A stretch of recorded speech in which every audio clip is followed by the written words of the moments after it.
ഒരു ജില്ല കൂടി പരിശോധിക്കേണ്ടത് അത് കാസർഗോഡാണ്. കാസർഗോഡ് വലിയ ഒരു ത്രികോണ പോരാട്ടത്തിലേക്കൊക്കെ പോയ വലിയ പ്രചാരണമൊക്കെ നടന്നതിന് ശേഷം നടന്ന ഒരു വോട്ടെടുപ്പാണ്. രതീഷ് വാസ്തവൻ ചേരുകയാണ്. രതീഷ്, അവിടെയുള്ള ഈ പോളിംഗ് ശതമാനം സംബന്ധിച്ചുള്ള വിവരങ്ങൾ വരുമ്പോൾ ഏത് തരത്തിലാണ് മുന്നണികളുടെ ഒരു പ്രതീക്ഷ? രജീഷ്, തീർച്ചയായും കഴിഞ്ഞ വർഷത്തേക്കാൾ വലിയ തരത്തിൽ പോളിംഗ് ശതമാനം വർദ്ധിച്ചു. കഴിഞ്ഞ വർഷം ശതമാനം 75ആയിരുന്നു.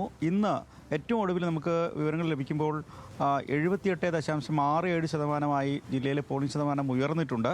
അത് മുന്നണികൾ ഇരു വിഭാഗങ്ങളും അവർ അവകാശവാദം ഉന്നയിക്കുന്ന അവർക്ക് അനുകൂലമായ വോട്ടുകളാണ് പോൾ ചെയ്തതെന്നാണ്. പക്ഷേ നമുക്ക് മനസ്സിലാക്കാം, ജില്ലയിലെ ത്രികോണ മത്സരം ശക്തമായി നടന്ന മഞ്ചേശ്വരം അതുപോലെ തന്നെ കാസർഗോഡ് മണ്ഡലങ്ങൾ അത് മുന്നണികളെ സംബന്ധിച്ച് വളരെ പ്രധാനപ്പെട്ടതാണ്.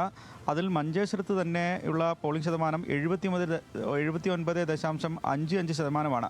അതുകൊണ്ട് ഉയർന്ന പോളിംഗ് മഞ്ചേശ്വരത്ത് ഉണ്ടായിട്ടുണ്ട്. കഴിഞ്ഞ 2 തവണയും NDA പരാജയപ്പെട്ടത് 89 വോട്ടുകൾക്കും 745 വോട്ടുകൾക്കുമാണ്. അതുകൊണ്ട് തന്നെ NDAയുടെ മത്സരം വളരെ കടുത്തതായിരുന്നു. അതുപോലെ തന്നെ NDA ഭരണം വരാതിരിക്കാൻ അട്ടിമറി വിജയം നേടുക എന്നത് UDFനെ സംബന്ധിച്ചും അത് മണ്ഡലം തിരികെ പിടിക്കുക എന്ന CPMനെ സംബന്ധിച്ചും വളരെ പ്രധാനപ്പെട്ടതാണ്. അവിടെ ഈ 3 മുന്നണികളും വലിയ തരത്തിൽ മത്സരമാണ് കാഴ്ചവെച്ചത്. പക്ഷേ എന്താകുമെന്നുള്ളത് നമുക്ക് 4-ാം തീയതി കാണാം. അതേപോലെ തന്നെ കാസർഗോഡ് ജില്ലയിലും ഈ ത്രികോണ മത്സരം ശക്തമാണ്. അവിടെ 2 ജില്ലാ അധ്യക്ഷന്മാർ, ഒന്ന് മുസ്ലിം ലീഗിൻ്റെ ജില്ലാ അധ്യക്ഷനും കളക്ടർ മാഹിനും അതുപോലെ തന്നെ BJPയുടെ ജില്ലാ അധ്യക്ഷ അശ്വിനിയുമാണ് മത്സരിക്കുന്നത്.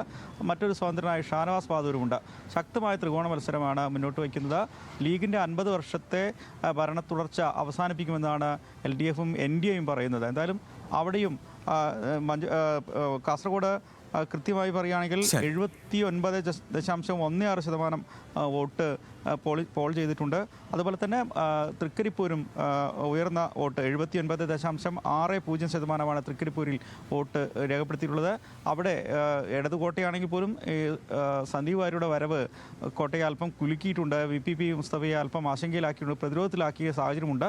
മറ്റ് ഉദുമയും കാഞ്ഞങ്ങാടും ഒക്കെ തന്നെ ഇടത് കോട്ടയാണെങ്കിലും അവിടെ അട്ടിമറി വിജയം നേടാമെന്ന ഒരു പ്രതീക്ഷയിലാണ് UDF ഉള്ളത്. എന്തായാലും 11,3618 വോട്ടർമാരാണ് ഇന്ന് പോളിംഗിനായി എത്തിയതെന്നാണ് മനസ്സിലാക്കാൻ സാധിക്കുന്നത്. എന്തായാലും സജ്ജമായിരുന്നു സുരക്ഷാ ക്രമീകരണങ്ങളൊക്കെ തന്നെ. 2000-ലധികം സംസ്ഥാന പോലീസ് ഉണ്ടായിരുന്നു. അതുപോലെ തന്നെ കേന്ദ്രത്തിൻ്റെ സുരക്ഷാ സേനയായുള്ള 16 കമ്പനി സൈന്യമുണ്ടായിരുന്നു. എന്തായാലും ഇതിനിടയ്ക്കൊക്കെ തന്നെ തൃക്കരിപ്പൂരിൽ ഉൾപ്പെടെ ചില തർക്കങ്ങളുണ്ടായി. സന്ദീപ് വാര്യരെ, UDF സ്ഥാനാർത്ഥി സന്ദീപ് വാര്യരെ തടയുന്ന സാഹചര്യമുണ്ടായി. മറ്റൊന്ന് UDFൻ്റെ ബൂത്ത് ഏജൻ്റായിട്ടുള്ള വനിതയെ നായ്ക്കരുടെ പൊടി എറിയുന്ന സാഹചര്യമുണ്ടായി. തുടർന്ന് അതിൽ തെരഞ്ഞെടുപ്പ് കമ്മീഷനോ തന്നെ നേരിട്ട് ഇടപെട്ടു.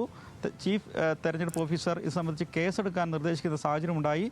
ഷാനവാസ് ബഹാദൂറിനെ ചെർക്കളയിൽ UDF പ്രവർത്തകർ ബൂത്തിൽ പ്രവേശിച്ചപ്പോൾ പുറത്തേക്ക് പോകണമെന്ന് ആവശ്യപ്പെട്ടത് വലിയ ചെറിയ തോതിൽ സംഘർഷമുണ്ടാക്കി. തുടർന്ന് സുരക്ഷാ സേന ഉൾപ്പെടെ എത്തിയാണ് അദ്ദേഹത്തെ പുറത്തേക്ക് കൊണ്ടുപോയത്.